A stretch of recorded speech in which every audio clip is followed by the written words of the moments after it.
Good evening, everyone, and welcome. My name is Colin Von Liepad, and I'm the Assistant Director for Alumni Career Development for the Rutgers University Alumni Association.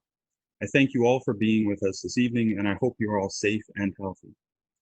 During this time of social distancing, the Rutgers University Alumni Association is offering virtual programs to help keep alumni connected. Tonight, we are honored to have with us alumnus Rami Elghandour, a 2001 graduate of the Rutgers School of Engineering.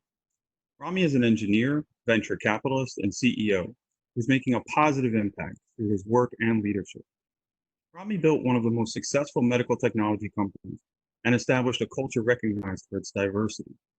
Rami earned recognition as an EY Entrepreneur of the Year, as one of the top CEOs in the US, and as one of the top CEOs for women and diversity. Rami is a recipient of the Bill Campbell Award by Watermark, a leading women's organization, for his influence, impact, and advocacy in promoting women and women's issues. Rami has been a keynote speaker, a TEDx speaker, and currently serves as a startup advisor, guest lecturer, and as a national judge for the EY Entrepreneur of the Year program.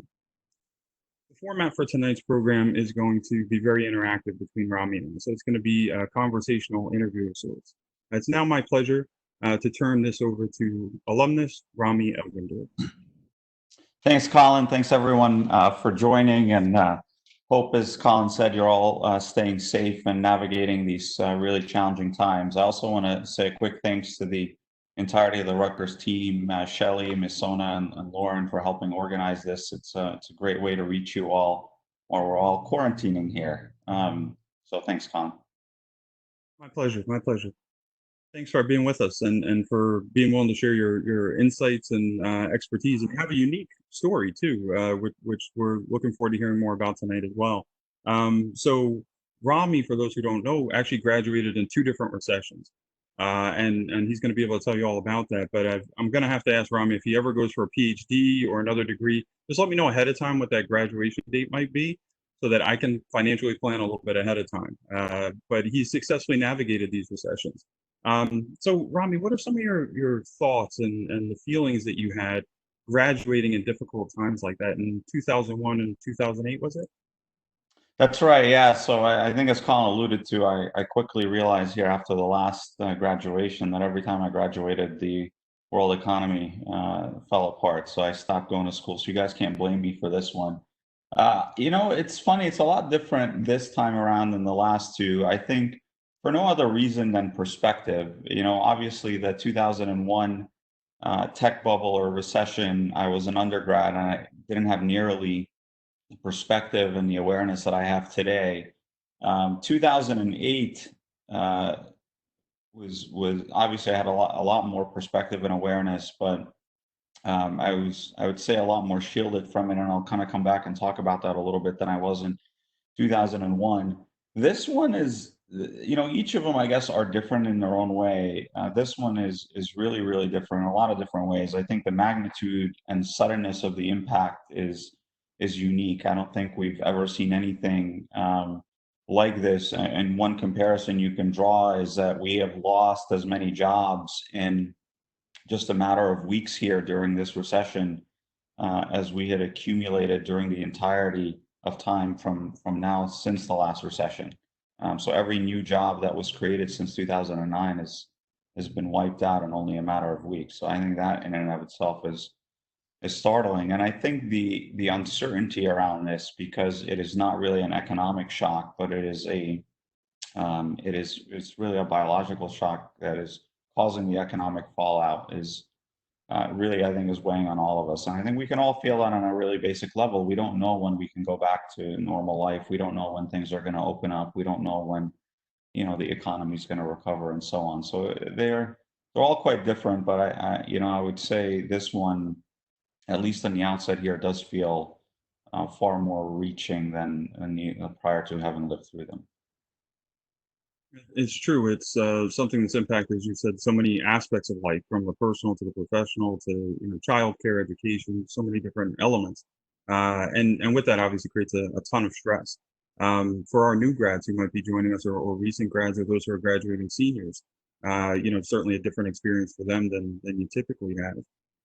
What lessons have you learned about stress management that, over the course of your career, but certainly through your graduation experiences that you might lend to us?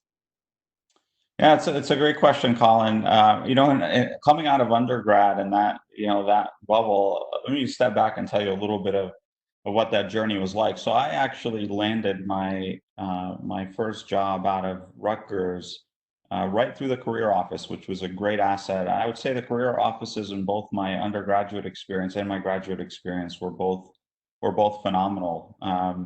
But I actually lost my very first job on the day of graduation. I went and checked the mail the day of graduation. I had this letter from my would-be employer, and it essentially said that my offer had been rescinded due to business conditions. So that was in May, and I didn't actually find my next opportunity until September. And I came across a number of other opportunities along the way, but I would say one of the biggest lessons I learned in that whole experience was really sticking to what you believe in and kind of betting on yourself. I think had I taken one of those more suboptimal opportunities that came on between May and September when I found the right opportunity, I cannot imagine I would have been on the trajectory that I've been on, making it, both as an engineer, venture capitalist, and as a public company CEO over the last, my time since I graduated Rutgers. So I would say that that's sort of one lesson that's sort of buried in that experience. Now, how did I kind of survive and have that discipline? Well, I think we all have different ways of kind of dealing with stress, relieving stress. For me, it's always been sports. So I played a lot of soccer that summer between May and September, about 3 hours a day. Weightlifting, I was in the gym every day for at least, hour and a half on top of the soccer. And of course, friends and family. So spent a lot of time with friends and family. Now, that's not to say that that's the formula for everybody. People have different ways of managing stress and and sort of and life. But whatever that is for you, it's easy to kind of get sucked out of it, especially at a time like this when where a lot of us are stuck at home, having to work, having to deal with a lot of different challenges. It's easy to sort of let all of that weight weigh you down and keep you off of what you really need to do. So as an example for me here, I obviously don't have access to the gym, but just doing simple workouts at home, doing a lot more cardio than I'm used to since that's really accessible at home. So finding a way to maintain that routine and sticking with the things that really kind of relieve you of that stress and are an outlet, I think are really important in times like this. And it sounds like having some balance too. So it wasn't all 100% job search for you 100% of the time, I guess. No, absolutely not. Obviously you have to dedicate. I remember distinctly during that time, every day and every night spending a good portion of my time on, it was back then, was it Monster and whatever the career websites were, certainly continuing to work through the career office, or career services. So that there was definitely a dedication on every single day of chipping away at that. And to this day, I don't honestly know where that job lead came from when they called me for that interview, but it came from one of the I'm sure 10 or 20 different things that I was doing every day to try to find that right opportunity. But I can't stress again. I know I made that point, but I can't stress enough. The maintaining that discipline of going after what you need. And I could say like it wasn't easy for me. I was in really difficult financial situation. I had to some family things I had to take care of, and it wasn't like, hey, I can just take the summer and play. I was actually willing to go work part time in just like retail to get the cash I needed to take care of my family and kind of bridge to getting to that right career opportunity. So I think it's important to realize that it's not like it just sort of it's easy to do that. I recognize that it's hard. I recognize there's financial constraints. I recognize that it's mentally incredibly challenging, but it's also the difference between getting the right opportunity with the right people and most importantly, building the right experiences that allow you to have that sort of career trajectory versus finding a job that fills a need, whether that's a financial need or a time need on a short-term basis and kind of derailing your career arc. That very valuable advice. Especially I think during times like this where people might be feeling a real pressure and stress. And a lot of people even questioning, should I continue with the job search right now? Should I stay in school longer? Things like that. Do you have any thoughts around that in terms of times of crisis like this and still pursuing the search? Yeah, look, I mean, school is always a great place to hide out during a recession, particularly business school. I think you're going to see, likely, if things continue to trend the way school applications here in the coming year.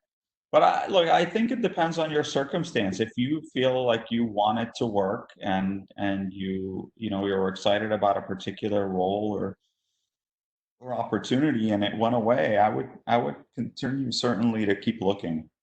You can always parallel path. You can look at taking the GRE or the GMAT or whatnot while you're looking. But I've tended to, at least throughout my life, have been focused from really laser focused on whatever it is I wanted to do and kind of burning the bridge behind me.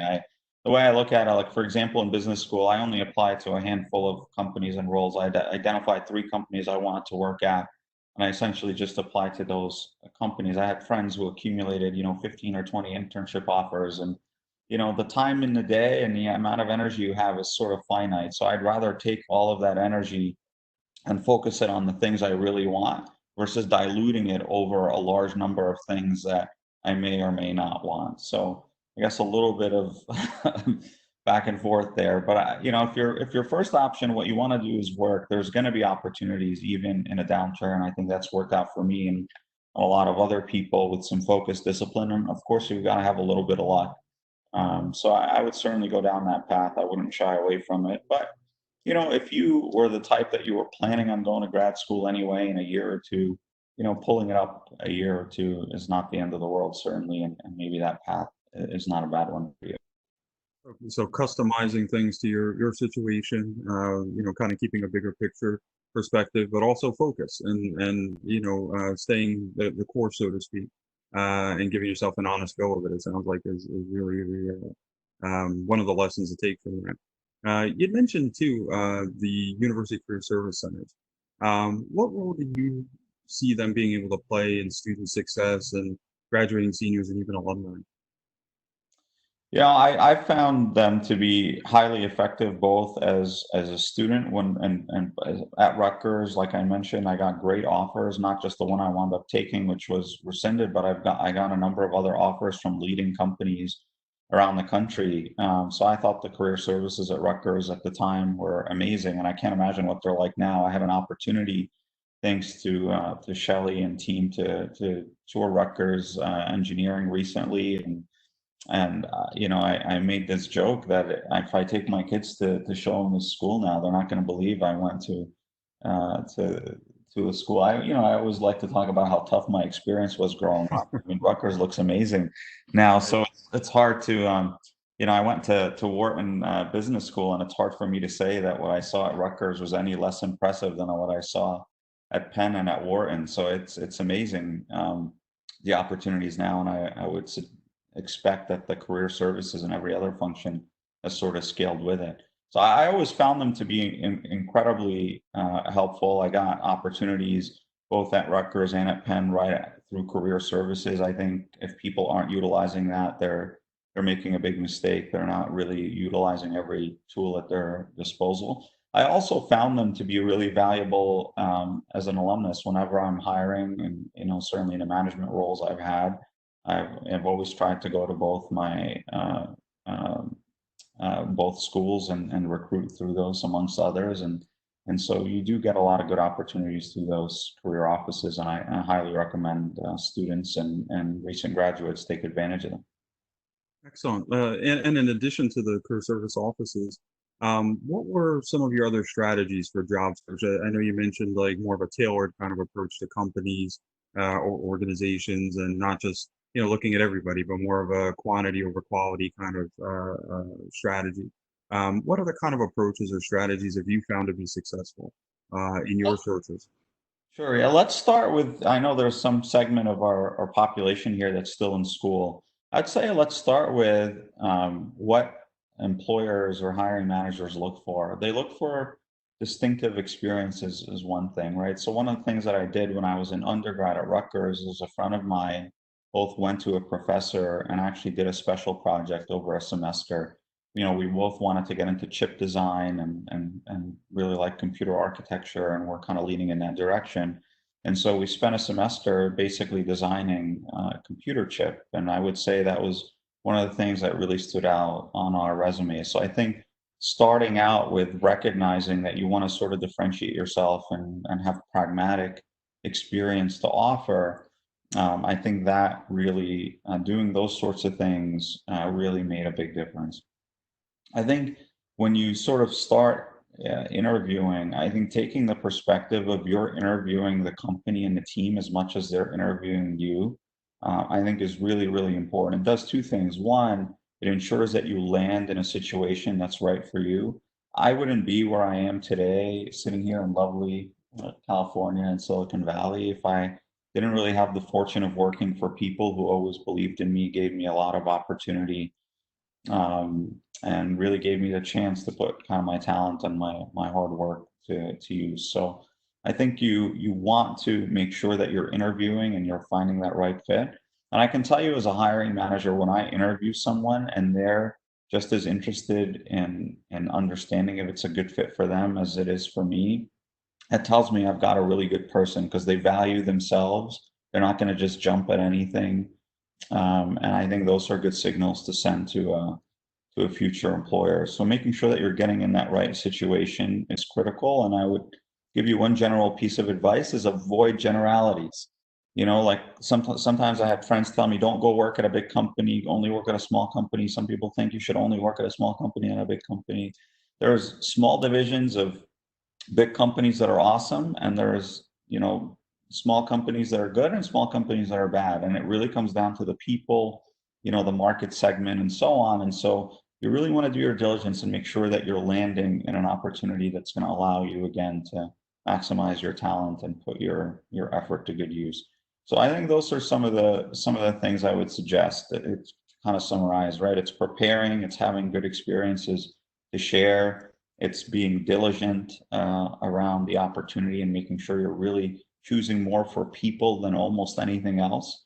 And then it's ensuring that you avoid generalities and really kind of avoid, you know, people who tell you avoid this or avoid that, and really doing your due diligence to land in the right spot. In order to make that kind of informed decision and gain access to that kind of information about, people and culture of organizations, what kind of tips or advice would you have for individuals who are kind of at that phase of things, and maybe they're even deciding between a couple of different organizations if they're fortunate to be in that position? How can you go about getting reliable, good information about an organization, and then being able to then act on it? Yeah, there's a lot of different ways you can do that. So one, like for example, my hiring process was to make sure that not only did I interview the person that I was hiring multiple times, usually at least three times, but I had them interview with a cross section of our organization, and that was people across the organization. It was my EA, it was senior executives, it was people who are new to the company, people who've been with the company for a long time at different levels. And I think the more people you meet in an organization, the better sense you have for their culture. So if an organization isn't offering you that, it's something you can certainly ask for. You can ask to meet more people. And I think that, again, if that's received well, that's a really good sign. If it's not received well, that's a sign too. That's something that you can sort of take away.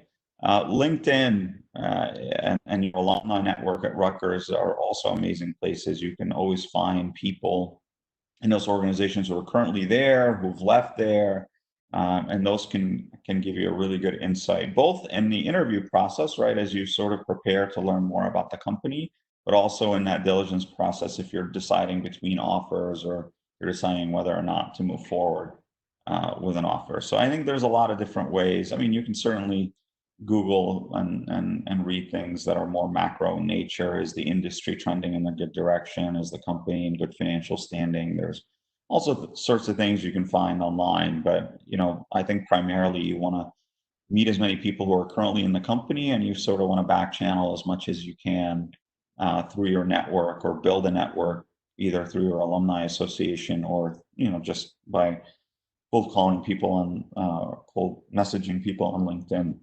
One of the things that you all might not realize yet, or if you do realize that it's a huge asset, is that student card is really, really powerful. People will almost always respond to a student, asking for help. It's an amazing way to just expand your network and meet a lot of people. So, in general and specific to this question around doing diligence on an opportunity. Great, great. Yeah, and even when you're applying for things like internships to get more experience, being connected to the university so that companies can offer academic credit. Those kind of things I think are another hidden kind of advantage of being connected as a student status to the university, especially if you're changing careers and you're looking to gain a little bit more experience in a field. And certainly the career centers help with those kind of postings and preparation and opportunities. Um, the other thing, and we talked about this a little before last week when we spoke, but um, the idea of confidence seems to be really important. It seems to help with what you're speaking to about having patience to find the right opportunity, speaking to interviewing your interviewer just as much as you're being interviewed by them. And I know sometimes I think for undergrads or those who may be graduating or recent grads, they may not feel that they have a lot of experience to draw from. And who am I, to do those kinds of things? How can people work to kind of build a little bit more confidence in themselves to help in those career ambitions? That's a great question. Believe it or not, I wasn't always as confident as I am today. Um, I think preparation is a big part of it. Again, kind of leaning on sports a little bit, but the best athletes are the ones that are most prepared. There's that expression. If you fail to prepare, you're prepared to fail. So I think preparation is a big thing. You can, for example, I'll give you one question I would always ask when I still would ask today, although it's a little bit different the type of roles I look at these days. But I would always ask, and I remember asking this in the interviews when I was looking for that engineering role, is why is this position being created? Or did someone leave? What happened? Like, how did this role come about? And and people would sort of give you the story, well, someone didn't work out, or this is a new position because we're growing. And I would always follow up with, the reason I ask that question is I'm really not looking for a short-term job. Like, I'm looking to establish myself with an organization over a long period of time, and I don't want to get into a situation where it's kind of a short-term fill sort of job because of a surge or because of whatever reason they are. So a simple question like that doesn't take, when I say like interview your employer, that sounds maybe intimidating. Like, what can I possibly ask an employer? It's like an example of a question that really is legitimate. It's an important answer for you to know, because before you jump into a company, you don't want to make sure it does give you runway. And in that follow-up, you're communicating to that employer that you're somebody who's actually, in it for the long term, which is what, not just what they want to hear. In my case, I can tell you that was true. I've only had 3 jobs. I was an engineer for 5 years. I was a venture capitalist for 5 years, and I was an operator for about 7 years. And now I'm, at least temporarily retired, just enjoying life, and was enjoying life a lot until this quarantine. I was traveling a lot and doing TED Talks and so on. So Yeah. that was fun. Not a bad place to be, and not a bad place to be. And see, despite 2 recessions, graduating in them, you can have a successful career path. Um, so to that end, what kind of advice would you have for once you land a role? How do you make the most of that opportunity to grow and continue on your professional path? Yeah, there is just no substitute. Assuming you did all the things we talked about, you identified the right company, you've got, you're in a really good team. The best piece of advice I can give you is what one of my ex bosses would say about me is I had a spirit of volunteerism. So I would always walk around, ask people what they're working on and if I can help in any way. And I can tell you that both in my engineering role and in my venture role, that wound up having huge implications. One, people generally could use help. Like, there's, if I've found myself in 3 organizations in 3 roles, which were really dynamic, fast-paced, kind of growth entrepreneurial organizations. And generally speaking, in those organizations, there's more work to do than there are people to do it. So there's always an abundance of work to be done, and people are always, will welcome the help. So on the one hand, that gave me a lot more experience, even though, I, 41 and I became a public company CEO at 37. My actual experience is exceeds my age, in a sense that I just accumulated a lot more experiences than someone ordinarily would have at this stage in their career. And I would say a big chunk of that was because of that. I think the secondary effect of having accumulated all these experiences is that experience in and of itself begets more opportunities. So for example, when I was in venture and I wound up helping all of these more senior folks with their various investments, and a lot of people like, hey, you want to do diligence on this? Knock yourself out. You want to write the investment memo? Knock yourself out. It's work. Why not? But what winds up happening over time is people retire, and when those people retire, guess who kind of knew the most about those investments and those opportunities and wound up getting on a lot of boards and building a lot of really valuable board experience? Well, the person who'd done a lot of the work. And I had a mentor who said that to me back when I was applying to business school.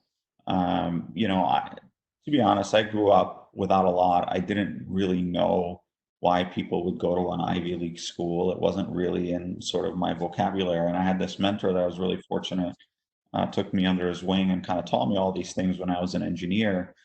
And when I started doing my own diligence and thinking about applying to business school, I noticed that everyone was like Harvard grad and Goldman Sachs and Yale undergrad and McKinsey. And I started to realize, like, that's not me. I'm Rutgers and A&S, two entities that, weren't quite as well known. And he told me something. He said, at the end of the day, the people who do the work always do just fine in life, and you've done the work. So if you get an opportunity, you're going to demonstrate that. And he was absolutely right. That's certainly rung true in my ability to get into really good business schools, and it's certainly rung true in my career experience as well. So above all else, I think having that spirit of volunteerism, I think, is the most important thing, and obviously closely correlated with that is the work ethic. I think we're all sort of beneficiaries of some version of the genetic lottery, right? We have some level of talent that we're fortunate to have, but that talent isn't enough. That talent has to be coupled with an incredible work ethic in order to perform, especially in times like this. And that's something that I've certainly always had, and would say is at the core of my success. And it sounds like great opportunities through the spirit of volunteerism and the work that you did put in to do a lot of great networking too. What role has networking played for you in terms of your success, and how can others maybe do it a little bit more effectively? And just as a reminder for everybody who's attending, if you have any questions, please feel free to submit them to the Q&A. I got plenty more questions for Rami, but we want to hear from you too. So we'll definitely have time at the end for that. Yeah, I don't like the word networking, but I maybe address this a little bit differently, because you get these folks who are just like power networkers. It's the, flicking out business cards at everybody, and it's very impersonal, and there's no follow-up, and that doesn't really work all that well. What I do think is really valuable and has helped me a lot is investing in my peer set. So I think a lot of folks really think of having mentors, and I certainly had. I mentioned one that played a pivotal role in my career, and Jim really. I mean, I wouldn't be sitting here if it weren't for Jim. But I also would say I wouldn't be sitting here if I hadn't invested in my peer set, particularly coming out of business school. So there's sort of a belief that if you spend more time with more senior folks, that will help kind of pull you up. I spent disproportionately the majority of my time with my peer set, and what I found over time is we've all sort of grown together. So as I made it into being a CEO, others made it into CEO roles and general partner roles at venture funds and investment roles and so on. And so I have this, senior group of people that almost function as my board that I can always go to for advice on career, personal, etc. So I think, probably my best advice is investing as much as, if not more, in your peer set as you do, and sort of seeking out mentors. And if you are going to seek out mentors that are, more, further than you in their careers, which I think also is important because you need that perspective, make sure that you actually follow through and you're genuine. Doing it as sort of a check the box exercise to have somebody in the loop doesn't really work. Like, at the end of the day, we're human beings. We're very relationship driven. So I think making sure that you find someone that you can really connect with, that can provide you meaningful advice, that you're using them in a meaningful way. I think that genuineness is really core uh, to having a great sort of relationship. That doesn't mean that you always listen to them. Jim wanted me to go to Columbia. I didn't even apply to Columbia. Like, he got me on the right path. He got me thinking about some of the best business schools in the country. But then I did my own research, and I kind of went in the direction that I thought was right for me, but always circling back with him and explaining to him why I was sort of taking that divergence. Wonderful. In terms of mentorship, you really mentioned this idea of it being so relationship driven, and it's true. And I work with a number of alumni students, and sometimes they raise concerns about, well, I don't feel I have anything to give my mentor. I'm hesitant because I don't want it to always just feel one way. How can a mentee add value to the mentor in terms of that relationship and really build it and maintain it? Honestly, for me, the only value is the being genuine, like, and following up. Like, the value to the mentor, like, I do a lot of mentoring. The value is giving back. It's feeling that you're having a positive impact on someone else's life. It's sharing your experiences. And so I don't think you really need to do much other than be respectful of the time, making sure that you're kind of following up and following through, and developing that relationship, and making sure it's not just, you know, a fluff piece, right? Like, there are people certainly who I've encountered, which I think they want to just stay at the top of your radar, but they're, for no other reason than the physical exercise of doing that. And that's not really valuable to anybody. I think if you genuinely are needing the guidance and the perspective, and that comes across, that's really all the giving back that you need, because people are taking time out of their life because they want to make a positive difference. And that shift happens at some point in your career. Like, for me, I've checked every box that I wanted to check professionally, and at this point, it's, I'm too young to really probably retire, so I'm going to have to do something else with the rest of my life. um, a big aspect of it is giving back. That's why I do things like this. That's why I do a lot of mentoring. That's why I do a lot of work on the gender equity side, and that topic and that challenge. And so you're not really doing it to get anything other than making a positive impact. Just because it's so present, you really seem to be in tune with some of our audience members here. We got a question that came in, so instead of saving it for the end, I'll bring it up now. Rami, given that you're too young to permanently retire, what types of deals are you seeing these days, and what would it take for you to jump back into either a startup or a venture capital firm? Yeah, so that's what I've spent the last year kind of thinking about, probably more than a year. Again, when you sort of look at, I'm in a really, really fortunate position where, again, I've sort of done everything I ever hoped to do, and even on a personal level, I guess, to a large degree. And so what I'm looking at are things that could be really broadly impactful. It would be hard for me. A lot of people in my position essentially just keep doing the same thing over and over again. They'll just go and do another very similar company in a very similar space, because it's almost like monetization. That's the easiest way to sort of do that. But once you sort of check that box, I don't know, there's more to life than that. And so for me, it's impact. It's what's the biggest impact I can possibly have in my time. And so I look at things that are really impactful. Some of them are still in healthcare, where I've spent my most of my career. Like, gene editing, I think is a really big area. Microbiome, I think, is a big emerging area. There's always a lot of opportunities in oncology. So, and then some of them I think are just macro tech trends. I think like virtual reality is a big area that I think is going to take off over time. Obviously, driverless or autonomous driving, I think, is a big area. I think there's and this recession is probably going to bring about a lot of other opportunities for innovation. People forget, and for those of you who are thinking, of going down a more entrepreneurial path, a lot of great companies get started in recessions. This last recession, the 2009 recession, think Pinterest, Uber, Instagram, Groupon, Slack. I think there's a lot of startups that come out of these kinds of recessions. So I think we'll have to give some thought to how kind of the world changes in times like this. But I guess the short version is I'm looking for things that can have a big impact on the world and a positive, not just big, but positive impact on the world. And I certainly spend a good amount of time talking to startups and venture funds about doing that.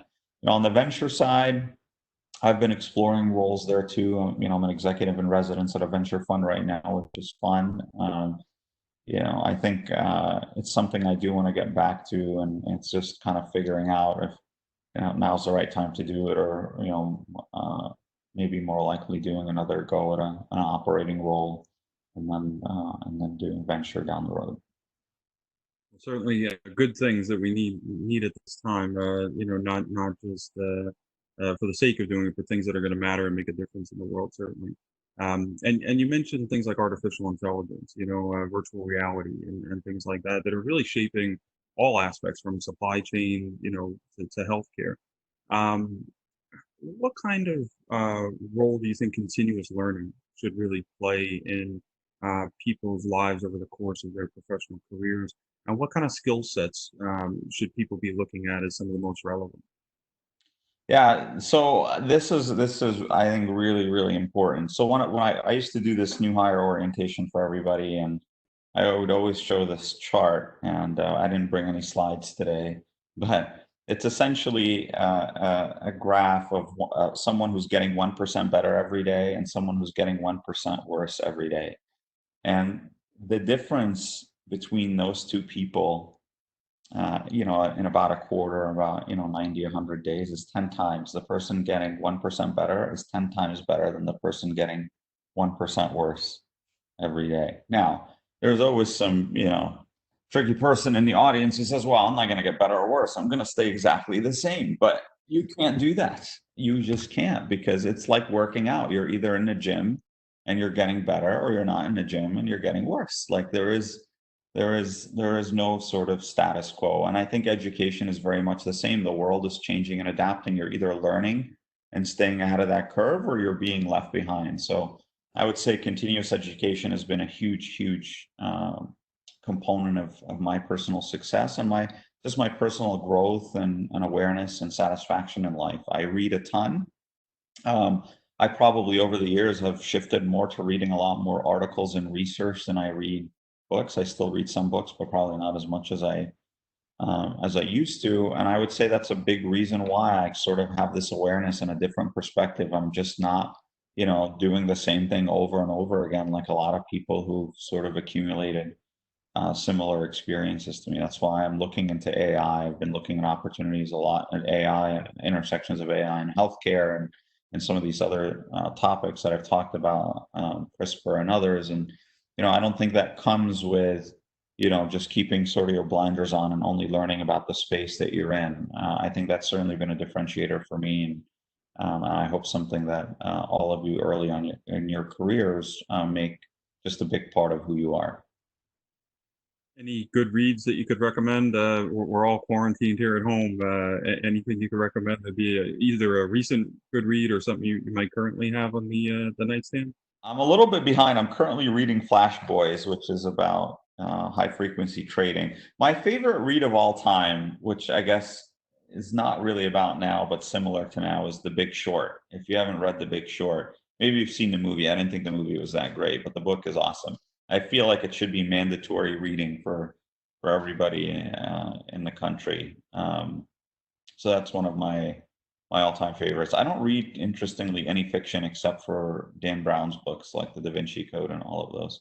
I usually don't have the patience to read fiction, so I only really read, nonfiction type. So I like that sort of genre. I like like The Tipping Point and Outliers and a lot of the Malcolm Gladwell kind of books. I like Daniel Pink's books. I interviewed him actually. I did a fireside chat with him. I'm blanking on the name of his book, but it was something about time. But I like a lot of his his books as well. So if you get a chance to check any of those out, those would be all high recommendations. Excellent. Yeah, and sometimes life is stranger than fiction. So that seems to certainly be the topic of the day these days, anyway.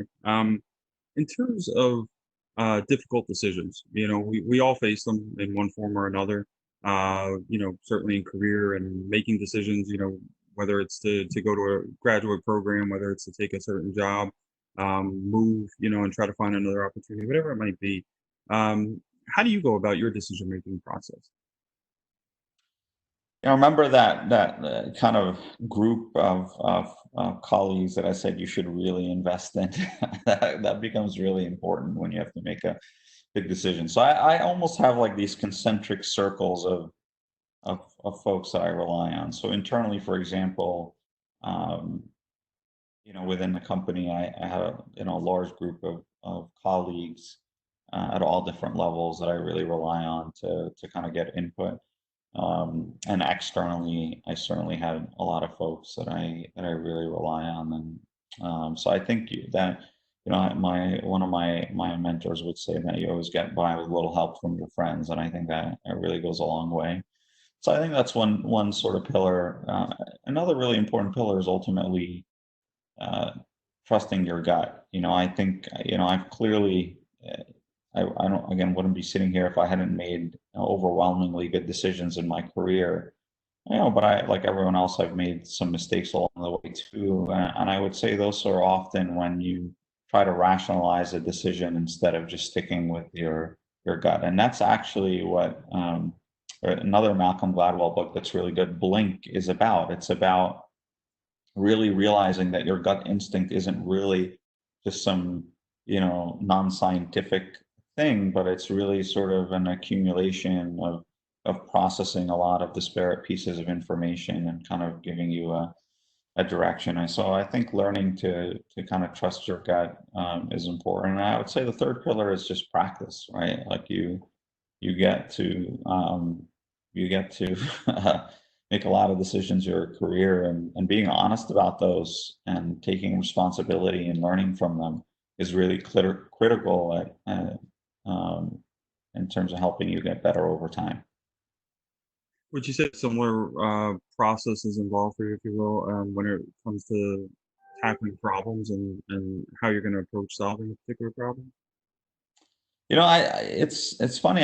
A lot of time people will sometimes ask me, how have your, if you will, different careers like kind of work together? Or is it valuable being an engineer? And, one thing about engineering is you learn like really disciplined, like problem solving. I always joke with people, I quit engineering because nothing ever works. Like you spend like 10% of your time designing something and 90% of your time like debugging it and getting it to work.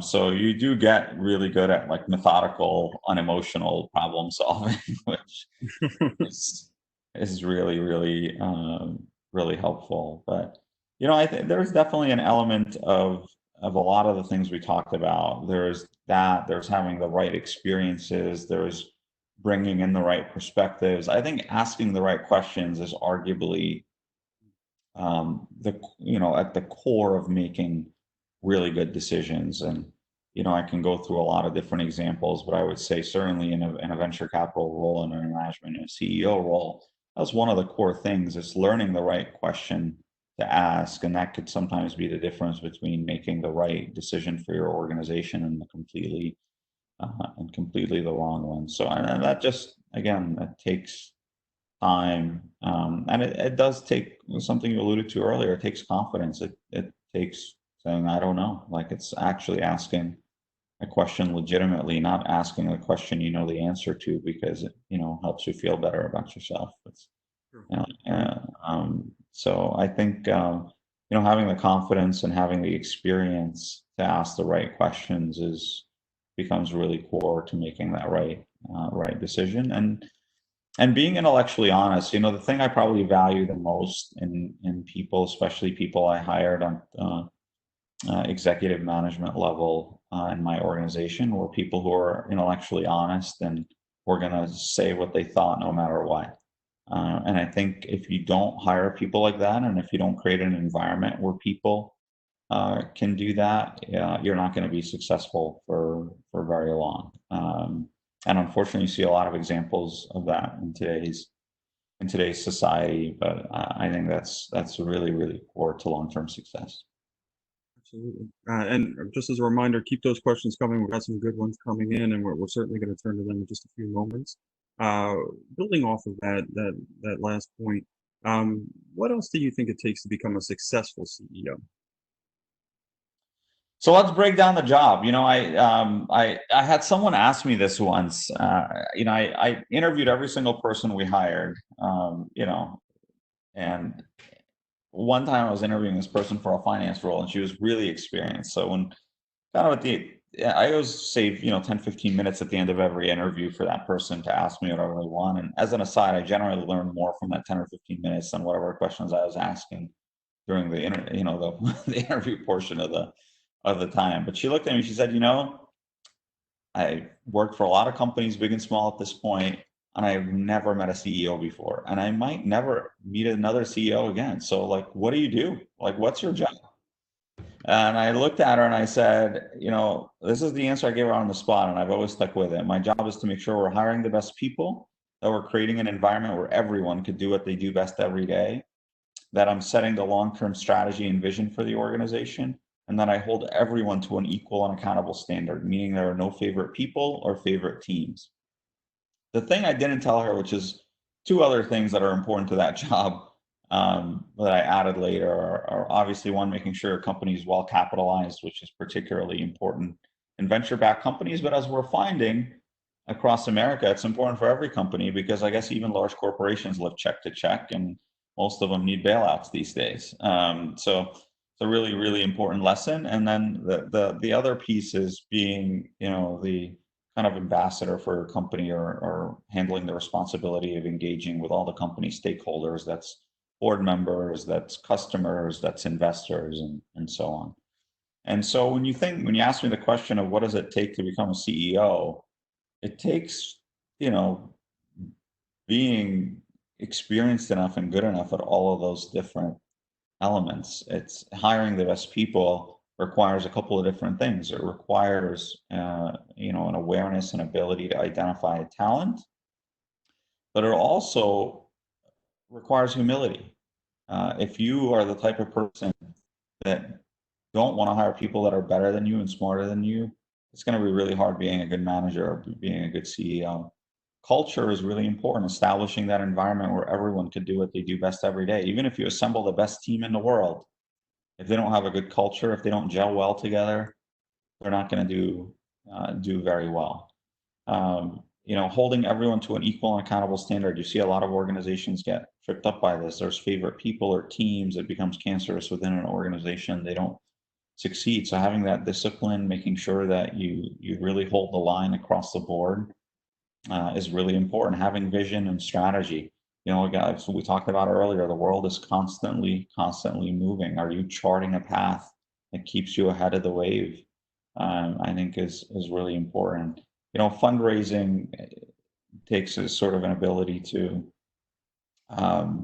tell your story, share that passion, share that vision, and do it appropriately. So I think all of those components have different elements of them. Now, you don't have to be, and I'm wearing Superman shirt, you don't have to be Superman. Like, there was a survey of Fortune 50 or Fortune 100 CEOs a couple of years ago that always stuck with me, which asked them, like, what is the number one most important skill or talent that contributes to your success?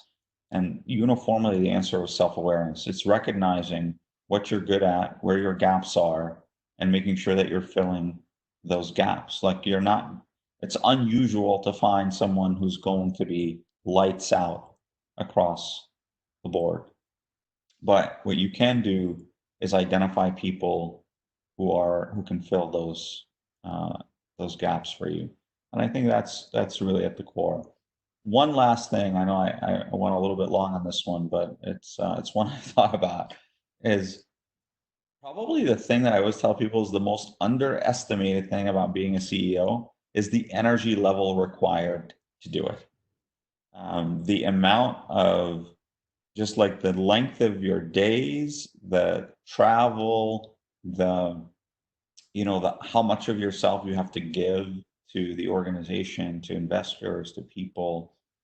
It is enormous. And even if someone were to have the requisite intelligence and experience and everything else, the energy level in and of itself would be disqualifying for a lot of people. It is really a lot like becoming like a professional athlete. Like you can go and shoot lights out all day, every day, but if you're not in like really good shape, it's a different sort of shape. It's like a mental, it's somewhat physical, but it's like a mental sort of fitness that's required, and an energy and an optimism. It's definitely a unique thing. But I'd say for me, like you sort of, when I remember when I was going down that path, um, you know, it wasn't like I knew 100% I would be good at it, but having done it, like beyond good at it, like I know I'm built for it. It's just sort of what I'm built to do. But it's hard to figure out until you actually do it because it's such a unique thing. It's hard to sort of approximate it doing something else. And one of the themes through our conversation tonight is really kind of revolved around people, right? So you have mentors as people, your peers who are kind of like lateral mentors to each other almost, hiring the right people, surrounding yourself with the right people. Um, in terms of being one of those people that stands out in a positive way, especially in a competitive job market like we're going to really enter into with so many layoffs, and then who knows where we're really going to be with things. How can candidates start to stand out in a positive way now, as they're reaching out to recruiters or hiring managers, or kind of in the job search? Yeah, I think we talked about some of this earlier. I think having distinctive experiences, I think helps a lot. I think if you're still in school, having an internship helps a lot. For if you think of it from a hiring kind of perspective, you're in risk management really, because hiring the wrong person is incredibly costly. And I'm not talking about money. I'm just talking about time. Like you hire them, it takes 3 or 6 months to train them, another couple of months for them to be somewhat productive. And by the time you figure out they're not good, you got to get rid of them. You got to start the recruiting process again. You got to bring some. It's like you wind up losing like at least 1 to 2 years if you hire the wrong person. And then, unfortunately, you don't always have. You have variability in terms of your ability to identify that person quickly and either coach them up or deal with it. And so I think to the extent that you have experiences, whether those are school project experiences or internship experiences, or something that tells the hiring person or the hiring manager that there's been some de-risking here, that this person Right. shows up to work, like there's a good reference.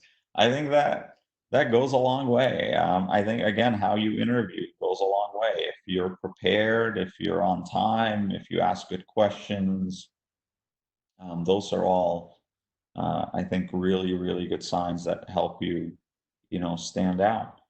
Um, Outside of that, there's really no magic bullet. And one thing that we talked about or alluded to earlier that's really important is making sure that you keep up your optimism. Like when we were going public, we're taking the company public.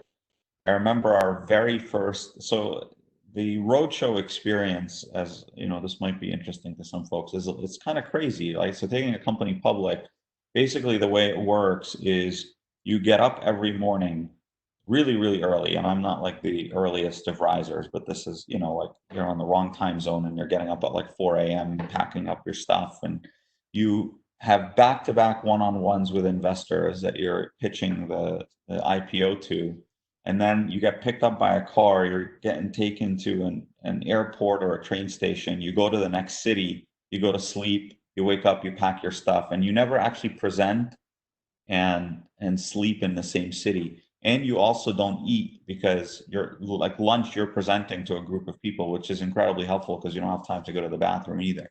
So it's just a crazy, crazy experience. And our very first meeting, we go through our pitch, and obviously we're excited. And the investor told us something that turned out to be incredibly helpful.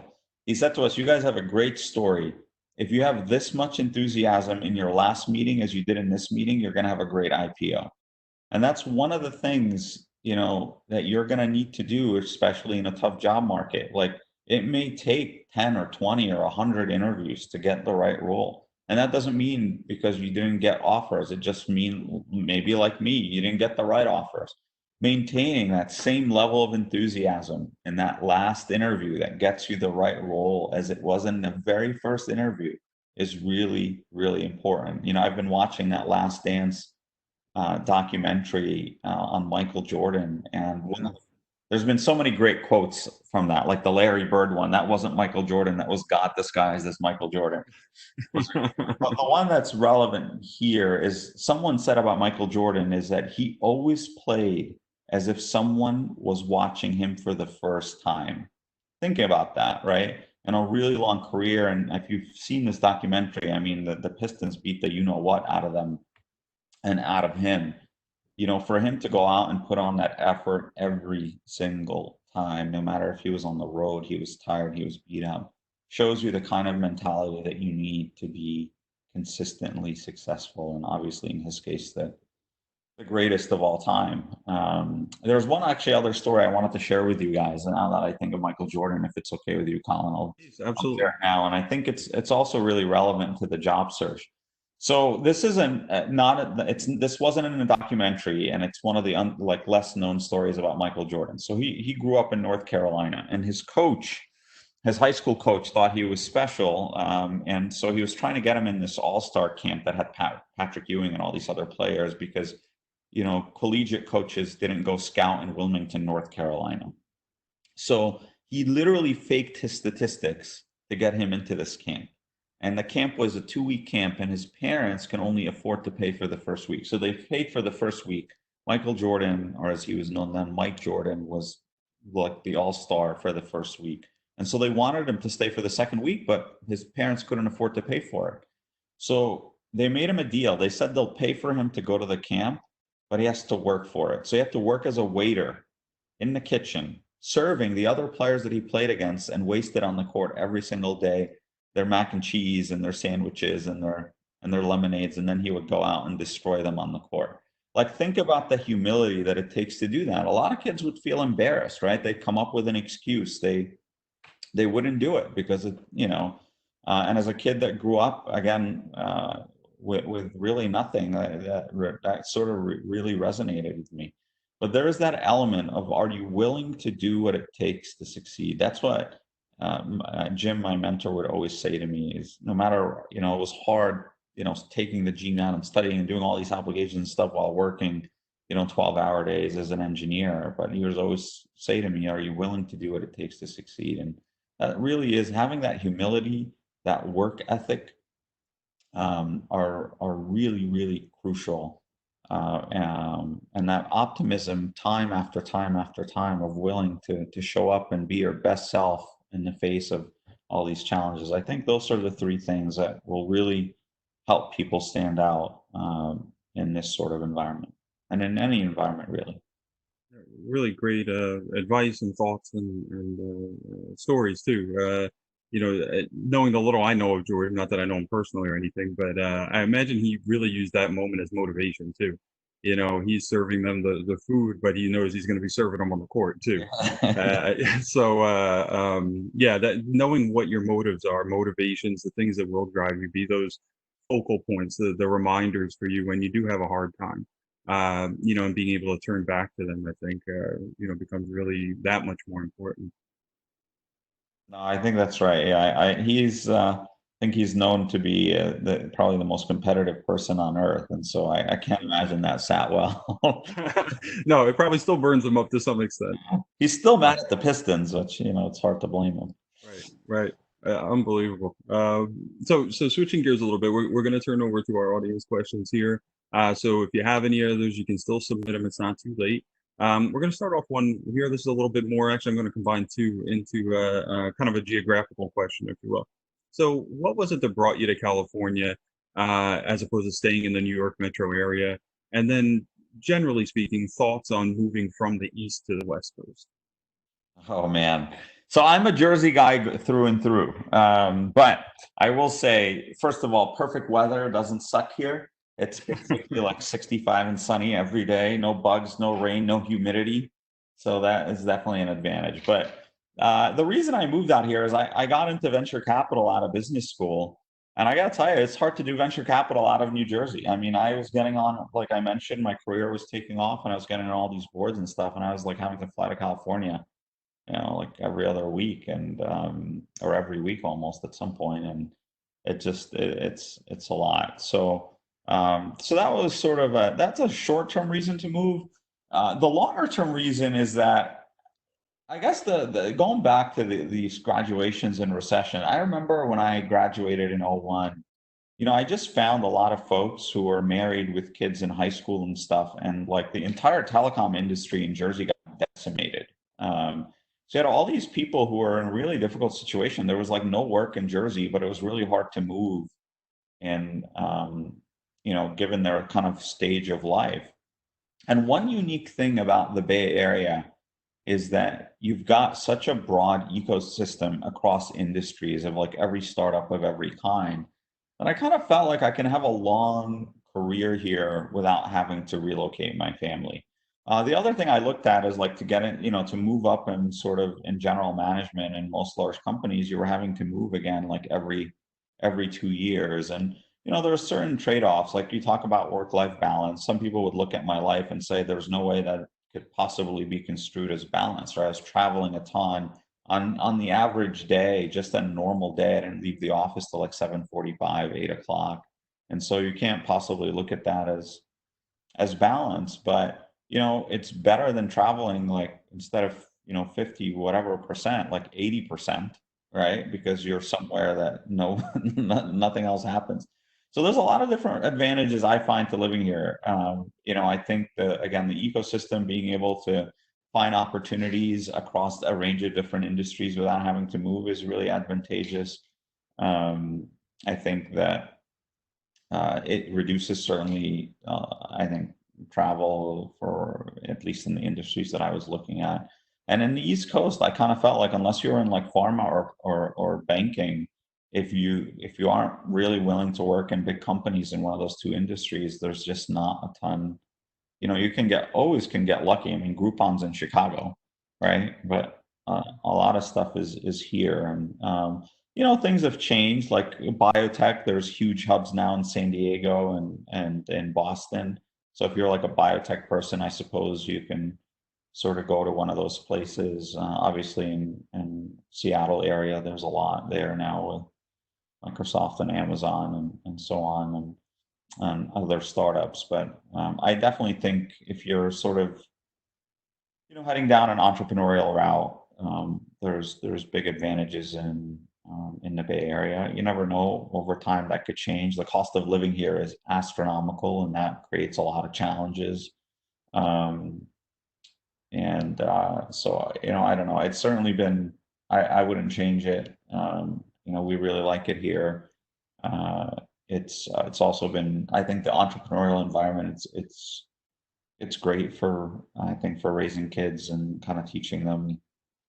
It's not just like you grow up and go work at a company. It's a lot more kind of thinking and differently and entrepreneurial. And we found that we live in like pretty good middle class neighborhoods. Everyone is great. Like I've so we found like people have been great. And so there's really, I honestly, I don't see any downside aside from the cost of living, which is a big challenge. At one point, we housing doubled here. I want to say in under 2 years. Like it was Wow. pretty flat for like the first couple of years we were here, and kind of like the irrationality of what I'm seeing in the stock market right now. It's like up for no reason, but um, Yeah, so the housing is really the only challenge. Mm. Yes, certainly expensive, but a lot of great benefits that come with it. Namely that weather, you can't Yeah. beat that 60 year round and low humidity. Um, you mentioned entrepreneurs quite a bit. So what general advice might you have for entrepreneurs who are just starting out and or maybe those who, they've been in the game for a little bit, but they want to take it to the next level? Yeah, entrepreneurship is a funny thing. A lot of people think working at big companies is safe, and that's maybe why they avoid entrepreneurship, but or entrepreneurial companies. But I'm not sure that that's true. I think that from an entrepreneurship perspective, uh, it's counterintuitive, I guess, but like downturns like this are actually great. As I talked about earlier, opportunities for entrepreneurship because there's a lot of change, and in that change, there's opportunities that you can identify and sort of leverage. I think there's a lot of capital out there too. Getting the capital is always a challenge, but there's more money out there trying to find its way into startups than ever, and so I think there's that aspect. And so, really, the biggest advice is go after it if you really have that itch, and if you are in a position where you can do it, go after it. I think the biggest challenge in a startup is recognizing nothing ever works sort of like the first time out, right? Like Google was built on a citation algorithm. Groupon was initially like sourcing for like good causes before that didn't work, and they pivoted to retail. And so it's like figuring out what if you should pivot, or if it's not working and you're going to try the next thing. Most people don't necessarily succeed on their very first try, but even within that company or the next company, they kind of hit it. And so maybe the biggest thing is understanding that it's a journey, and it's really really hard. Even when I joined my last company, when I invested in it when it was whatever 10 or 11 people, and I joined when it was like 30 people, and I would always was hiring people from bigger companies, and I would try to tell them what it's like working at a startup, but it was hard for them to internalize like having nothing and having to build everything yourself. And so you got to make sure that that's like the right thing for you.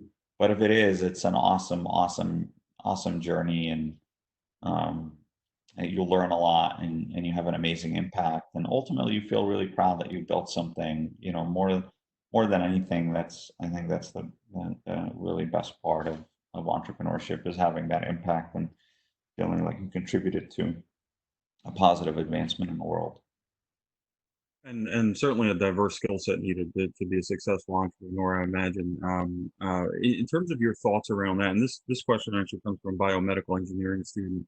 What are your thoughts on getting diverse experience versus being very specialized in something? The way they had phrased it was a little bit more around staying in maybe one given role, and I imagine for the purpose of specialization versus maybe jumping to multiple roles within a period of time.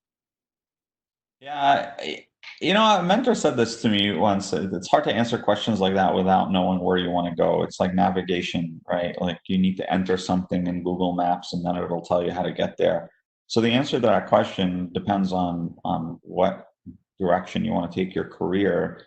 Like for example, if you want to be, a VP of something, like getting specialized in that thing is going to be really, really valuable. If you want to be an entrepreneur, or you want to be a general manager or a CEO, you're going to want broader experiences and diversifying experiences.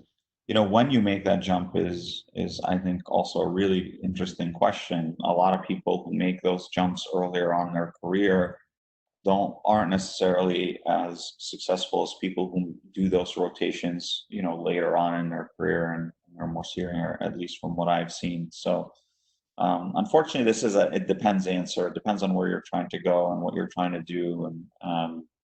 But I would say, uh, I think that would sort of help guide which path is better. There isn't like a black and white answer to that one. And this ties in with another question we received from a rising senior. She wanted to know about your transition during, different parts of your life, and what were some of the things that led to the movements in your career trajectory. Yeah, that's a great question.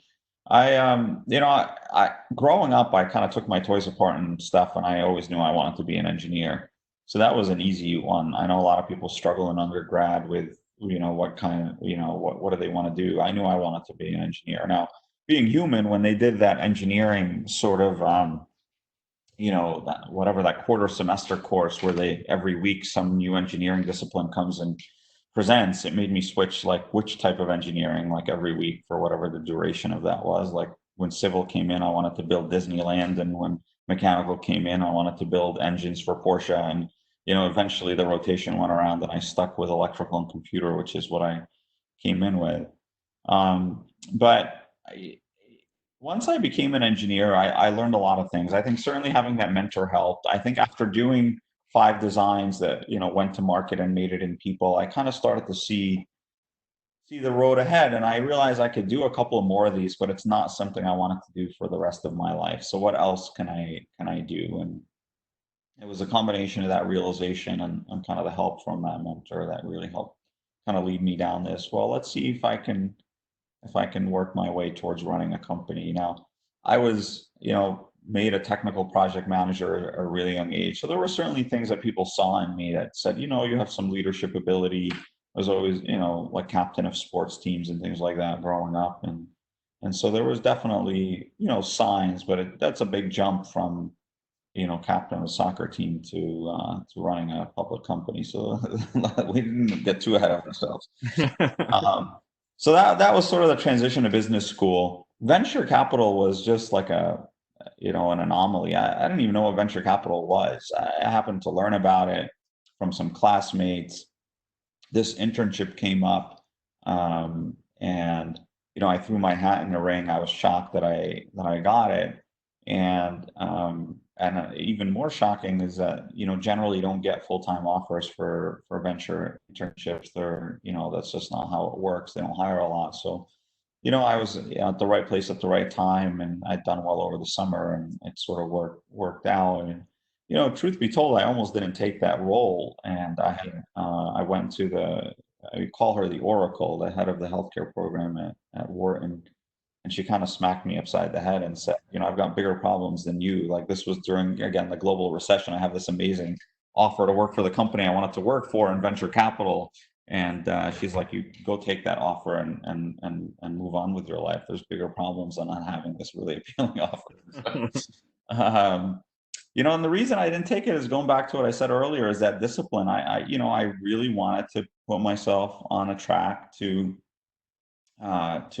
see if I can run a company someday, uh, and I felt like this was taking me away from it. Now, besides the smack upside the head, the other reason I took it was that I felt like, having had that experience in the summer and thinking about it, that the things I was going to learn doing that job were going to make me better at that CEO job if I got there. So there was it's just such an amazing experience getting to do venture. If you do it at the right place, and again, they give you a lot of opportunity. I've had friends go into venture and kind of spin their wheels for a while, and not get a lot out of it because of some of the things we've talked about, right? Not having the right opportunity. They didn't have capital to deploy. They didn't have leadership that let them get on boards and do deals and so on, and didn't get the same experiences. So I was really fortunate. I landed in a really great place, and that largely played out the way I hoped. By the time I got into an operating role, I had learned so much from being on 10 to 15 boards, and seeing different business models and different leadership styles and different challenges and all of those different things. And so that was, it was somewhat charted, to answer your question, but it was definitely very adaptable and kind of worked along the way, making some reasonable guesstimations and sort of the path and following it. And yeah, obviously I would change nothing. I'm really fortunate and very happy with the way everything has turned out sitting here today. Um, uh, but you know, uh, there was definitely some adaptation along the way. Yeah, a lot of great thoughts there about the journey and how it's taken shape, and I imagine interesting for you to reflect on, sometimes to think about what the trip has been like, and what's ahead too. And speaking to present times, I know you keep really current with the COVID situation. What are some of your thoughts around um, impact on work, and I mean work in the sense of work culture, things like work from home, telecommuting, how business is going to be done moving forward. Not necessarily the reopening part of much, but Right. more, culturally. I'd love to do a survey of my friends. My sense is that there is this sense that work is going to be changed forever and more people are going to be working from home. But everyone I talk to cannot wait to get back into an office because, like this, maybe it would be different if schools weren't closed too. But Right, right. I don't know. I think a lot of, I think I was always a believer. I was progressive in a lot of different ways, but I was always really a believer in having the bulk of your team on site to the extent that you can. I think there's a natural value in human interaction and kind of the hallway conversations and the congregations and things like that. Um, and so that's kind of my personal, I guess, view. But I do think from just anecdotally from talking to folks, it seems like fair share of people are going to want to go back to an office. The question is, what percent is that? What percent would prefer to not have to do the commute or whatnot? And the other perspective is, what are the business operators going to want to do? And this is all ignoring the fact that like COVID is going to result in some drastic work from home for the foreseeable future.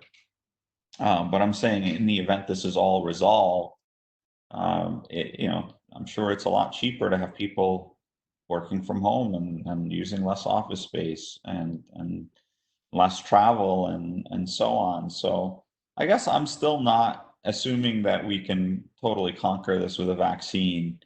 I'm still not of the mindset that this is going to, drastically uh, change. It's probably going to change, but I guess I believe enough in the human touch and that element that I think a lot of those things will persist. And I think people are going to want them to persist. I think we're all longing for belonging here and getting back to some sort of some sort of normal.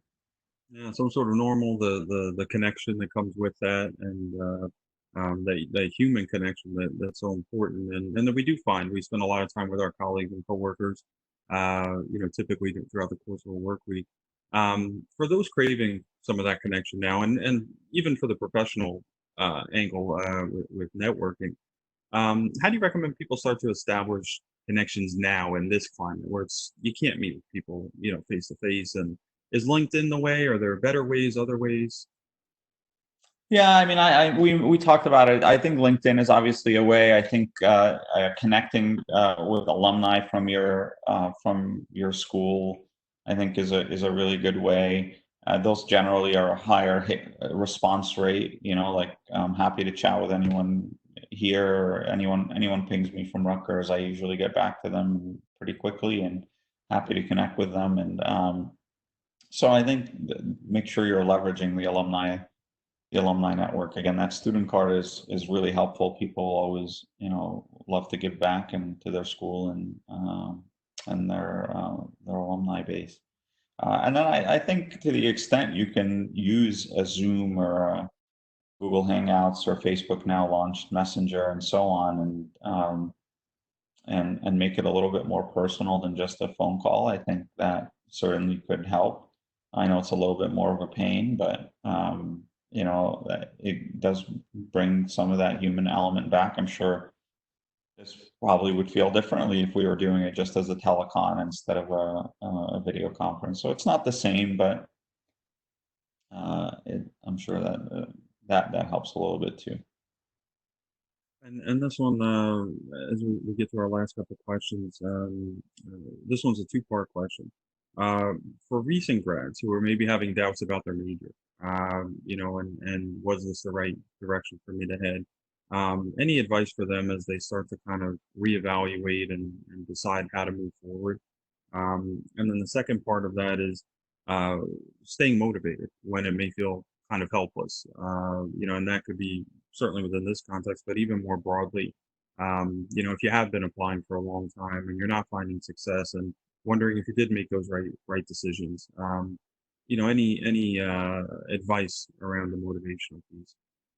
Sure. I missed the first, like, I didn't get clarity on the Uh, first part of the question. First part was about for recent grads who maybe within the past 3 or so years graduated, and they're wondering if they made the right choice with their major. So, Major. so Got kind it. of rethinking. Yeah. Got it. Okay. Yeah. Um, Look, if you're sort of 3 years out and you're not sure you picked the right major, you probably didn't pick the right major at this point. Like 3 years out, you've had a lot of time to evaluate it. To play devil's advocate, I suppose, is there's a lot that goes into whether or not you pick the right major. So if you're in engineering and the jobs I passed up because they were more like testing and quality and type jobs, and I wanted to do design. So I could have graduated with my double E, accepted one of those jobs in the summer that were suboptimal, and then been sitting here right now in your shoes saying, well, I chose the wrong major. I didn't choose the wrong major. I chose the wrong job, right? Or I didn't have access to the right job. So I think that's the first question you ask yourself. Is it really the major, or is it like the current circumstance? Because it's a lot easier to change the current circumstance within the scope of your major than it is to go do something entirely new. So I think that requires a little bit of intellectual honesty and self-assessment that we talked about a little bit earlier today. If you conclude like you would rather be doing like ads than like engineering or vice versa, then you've got to decide then, is it time to go back to school, or is there a way, do you work in an organization that will allow you to make that transition without having to quit? So, I've had friends and family who basically gone down the same path as I have, but because they worked for large companies, they were able to switch from R&D to marketing, say, and do their MBA part-time versus, I basically quit and went full-time, which I generally advocate going the route I went because it gives you a lot more opportunity. But there are different ways you can sort of approach it depending on the circumstance. So that's I think the major sort of piece. The motivation, it's hard to give you an answer to that. You've got to be self-motivated. I think there's an old quote, you don't want to hire, you want to hire people who are motivated and inspire them. You don't want to hire like average people and motivate them. You want to hire people who are already kind of driven and inspire them to do great things. So that's got to be pretty self-directed. I think the only advice I can tell you is ignore the noise. I mean, if you turn on the news or something, I keep joking. I open up every call as how are you handling the apocalypse, because it feels like we're handling the apocalypse here. But Sure. I know it's really bad. Like, don't get me wrong. Economically, I think this is horrible, and I'm disappointed in how it's being managed in a lot of different ways, including kind of the Fed response and how that is kind of playing out on Wall Street versus Main Street. And I think there's a lot of different challenges there that we need to address as a country. But I would say that you've got to sort of block all that out. You got to remember that Michael Jordan story, like someone's watching you play for the first time. You got to show up for them and make sure that you're doing your best. You got to anchor in the things we talked about earlier. Find that thing, whatever it is. It's playing the guitar, it's drawing, it's talking to a friend, it's going for a walk, it's working out, whatever it is that clears your mind, gets you, off of this, and make sure that you're doing it on a daily basis, and an anchor into something. I think giving yourself something to look forward to is helpful at times like this. I just started watching The Sopranos, which is amazing for a guy from Jersey that I haven't seen it. gotta say it's blasphemous, but I don't think it's that good so far. My standard is Breaking Bad, so everything doesn't measure up to Breaking Bad. But like it's something as simple as that. I actually had a friend reach out to me, he was laid off recently from a startup, and he asked me like, how are you getting through these times? Like, what is it that how are you spending your time to kind of maintain yourself and your sanity? And so those are some of the things. It's giving yourself something to look forward to, having a routine. Like, generally speaking, right about now, I'm doing my workout. The kids are done with their homeschooling, and we do a family walk every day. And so having a couple of things that give you structure in your day. Well, back in 2001, was getting up really late because I was staying up really late because I was, a recent grad after all. But it was getting up, it was working on, putting out some resumes. It was going to the gym in the afternoon. Remember, it was hot as what in Jersey in the summer, and so I'd get to the gym, whatever, around like 4 o'clock, work out until like 5:30, 6 o'clock, and then play soccer from 6 to 9, and then hang out with my friends afterwards. That was kind of it was the best summer. I was just watching The Sandlot last night. It was kind of like, I was like, Oh yeah. the best summer of my life. Yeah. I had a lot of great summers. But finding that sort of structure, and then it was after that getting home again late at night, and checking email and sending out more resumes and just having structure. That was young single guy versus I guess more mature married guy. Different styles, different things, but same sort of concept. Anchoring on things that you enjoy and things that you need to do, giving yourself something to look forward to, and just blocking out the outside noise. Yeah, well, because that's life, right? There'll always be new challenges. There'll always be new opportunities too, and so having that constant of balance and perspective, and I think that as you're speaking to tonight really goes a long way. We have one final question before we'll ask you for a final thought on things.